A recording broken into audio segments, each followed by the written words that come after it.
Good morning, students of class 10. Today we are going to finish the history syllabus, and the last chapter is United Nations, its organization and its major agencies. In the first video we have discussed what is UN, its objective, and in this section we will just read its principal organs through which it works. It establishes uh, peace and security in the world, and apart from the peace establishing, maintaining peace and order in the world, it also looks after the other things through its major agencies.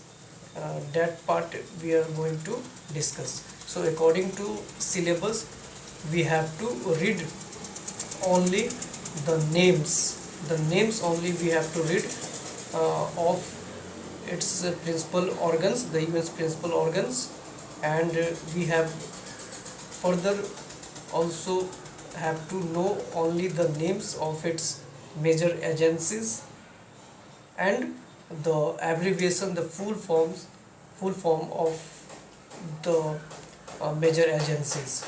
So let's start.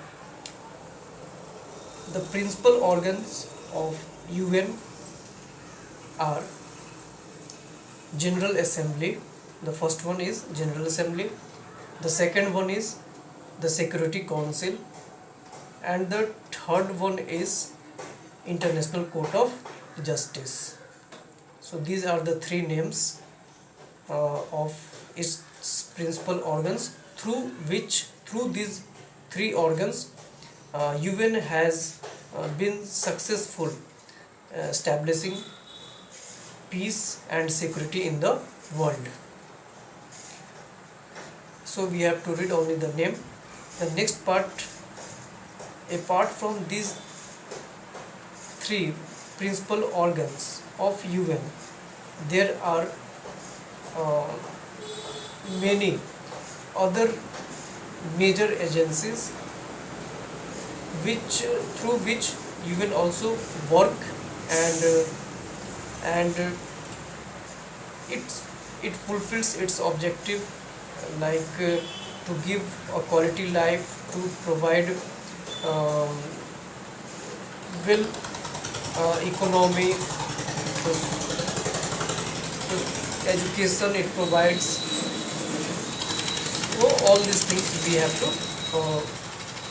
know that which main organs are responsible to provide such kind of things. So the very first major agencies, one of the major agency is UNICEF.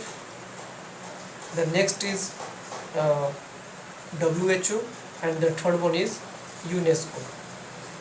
So just three we have to know according to the syllabus, and its names and its abbreviation only. So UNICEF, the full form, the abbreviation of UNICEF is United Nations Children Fund.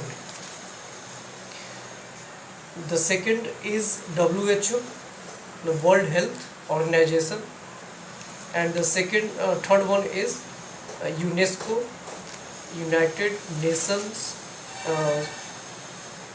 Social, Educational and Cultural Organization.